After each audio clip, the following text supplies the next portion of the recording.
In this video, I'm going to show you how you can update Character AI app. So by updating this app, you'll be able to get the latest features that comes with this app, and this will also help fix any issues related to your app.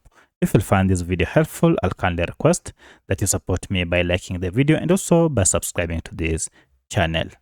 Alright, so to update this Character AI app, all you need to do is to go ahead and look for the app either through Google Play Store or App Store and find out if we have an update. For my case, I'm on Android, and therefore I'll go to Play Store here, and then using this search bar, just search for your app, or if you can't see the search bar, tap on search down here.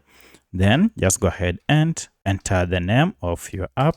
Mine is Character AI, and search, tap on search here, and you can see we have Character AI. Yes, it is installed, but we have an update, which means I'm using an outdated version of Character AI chat, talk, and text app. Go ahead and tap on update, and this will go ahead and download the latest version of Character AI app and then install it on your smartphone. Now from here, you can proceed and tap on open to start using the latest version of Character AI app. So that's how you can update your Character AI app on your smartphone. If you have any other question, kindly let me know in the comment section. Otherwise, thanks for watching, and let's meet in the next video.